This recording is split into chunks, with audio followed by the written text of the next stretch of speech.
stepping aside slightly to St George's Church. The black line gives you more or less where the buildings will fill the skyline. This particular area was identified as a hotspot in the initial landscape study. They did one landscape study which tried to show where tall buildings would have an impact. And this was one of the places. Maybe go on, please, Andrew. If you read what they've said about landscape, they say, oh, well, it doesn't matter on the towpath because the trees and the hedge will hide the tall buildings. But if you go over to Fen Ditton and look across, either from the plough or from here, just further along the river from the plough, further on towards the end of Fen Ditton, you can see what you will see across the river. So you will see these buildings. Another hot spot that they identified was over here. Here you can see we're back along the A14. And this is what you'd see on the skyline if they're 6 to 8 story buildings. The left-hand box is more or less at where Cambridge North is now. And maybe have the next one, Andrew. That's what happens if you put up 13 stories or 11 to 13 stories. And you'll see in the leaflet that they've used King's College Chapel, the University Library and Ely Cathedral as exemplars of tall buildings. And these are drawn more or less to scale. And you'll see, therefore, how this will look. Obviously, they're not in the position that they would be in, but those are the comparisons that they've made. And there you can see in the landscape what these might look like. Maybe go on to the next one, Andrew, please. Now, there are other ways of doing social housing, and one of the ones that is currently very much in people's eye is Goldsmith Street in Norwich. And this, you'll see, is rather like Victorian terraced housing. It's all built to passive house standards, so it's climate and carbon neutral, but the density is still high. It's 83 dwellings a hectare. But now take your eye down a bit and you'll see what the density that they're talking about is. Brookgate, 225 to 300 per hectare, dwellings that is. The sewage works, 300 to 385. So 4 to 5 times the density that you're looking at here at Goldsmith Street.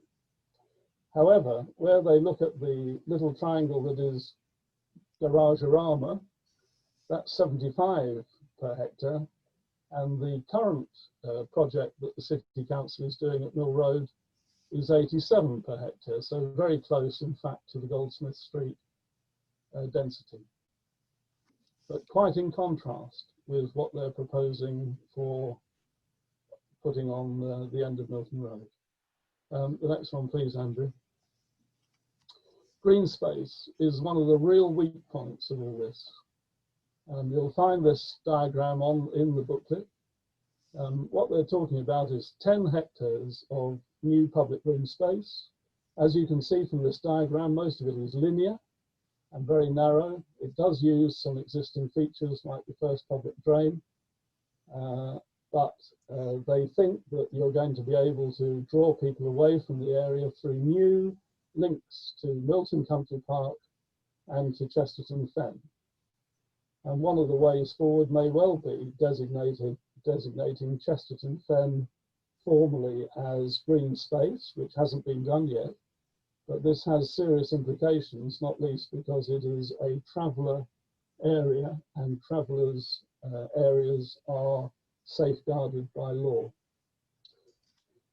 You also need to, I think, as your eye passes over this, to think about what you think when you go through the science park, because what they're trying to convey is, of course, that the new area will look a bit like the science park. Well, it won't.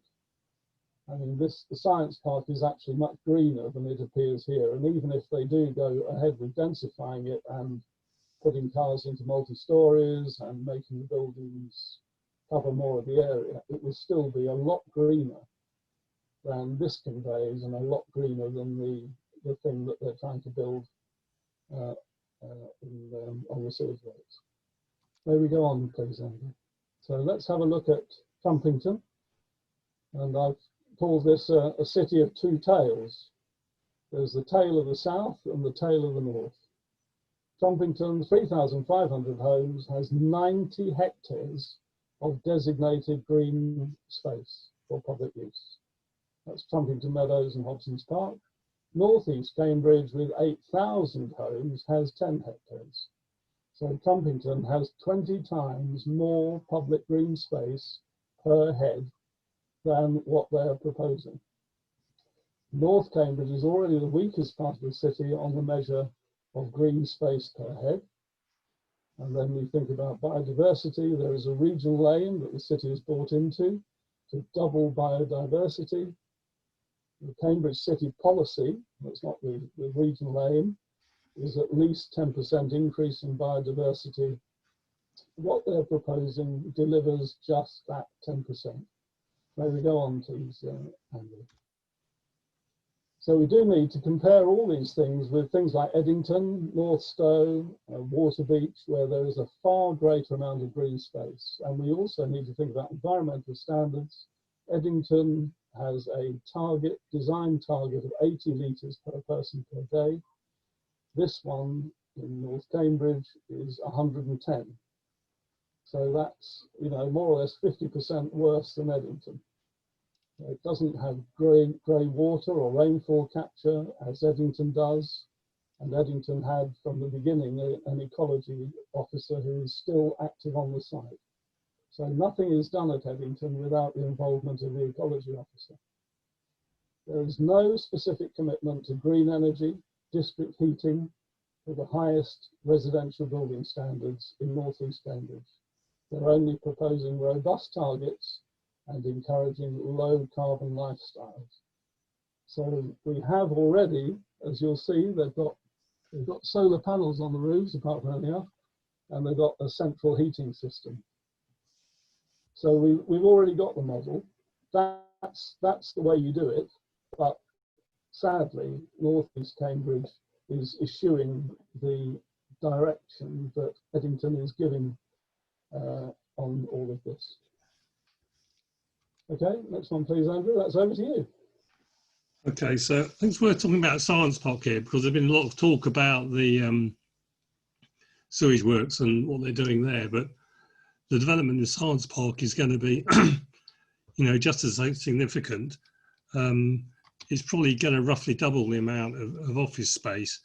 And so in total, they're going to be 20,000 new jobs, which is going to create massive problems in terms of housing demand for facilities, transport and so on, particularly around the densification of the existing space, which I think partly they're going to build on car parks or knock down smaller offices and build bigger ones. The situation about the green space isn't particularly clear. I mean, there is green space there, but it's not clear that it's actually open for community use, or whether people will be happy to run a board meeting when people are trying to play football outside and all the rest of it. And there's obviously the loss of the whole quality of the thing, of the park, because the whole selling point of the Science Park was it was a nice sort of park-like quality to work in, and now it's tend towards being basically another load of offices. So it's a kind of, we had to destroy the town in order to save it kind of thing. And of course, with COVID, there have to be big questions about this whole strategy, surely, because do we need so many offices when people are saying there's going to be no oversupply? Do they need to be living right next to the office in dense housing if you only need to go into the office once or twice a week? Why not live in Wisbech or something? And of course, if you've got more workers per office space, then the number of jobs that are going to be generated is going to increase as well. So all the sums are up in the air. But the biggest headache is a massive increase in transport demand. And although I'm just giving a sort of simplified view here, the transport situation is a major flaw in the whole concept.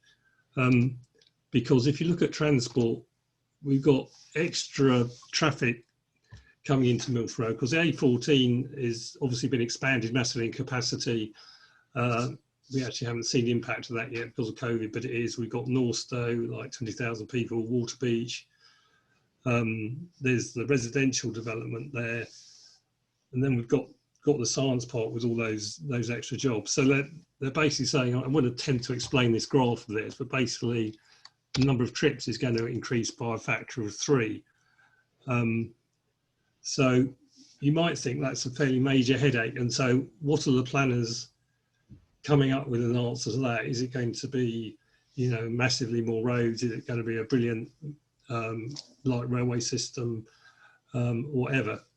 But actually they've come up with a brilliant idea, which is totally infallible. What they're going to do is just assume that no more trips are going to be made by car because people are going to use something else. And I think anyone with the slightest appreciation of human behaviour and the fact that car transport, even if it's bad, is better than most other alternatives, as far as a lot of people are concerned, rightly or wrongly, that isn't really gonna cut it. So they assume there are going to be no extra trips on Milton Road due to all this massive development, because car use is going to be, quote, discouraged.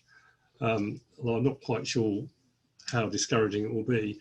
And there will be things like the Cambridge Autonomous Metro, which is, with 40 people, is looking more like an oversized minibus than a, you know, train system. And the fact that all of this whole thing depends on this sort of incoherent and uncertain strategy for transport, where there are lots of different factors. It's depending on getting billions of pounds from the government, which may never happen. And obviously there's the basic problem that this is almost certainly going to lead to Milton Road gridlock, which you kind of get on a Friday evening anyway. But it just doesn't seem tenable how this thing's going to work. And if you talk to the planners, they say things, well, younger people aren't using cars so much. Well, maybe a bit, but it's not going to make that amount of difference. And obviously this is one of the areas which will impact on local people, as obviously transport you know, will become quite difficult, it would appear. Yeah.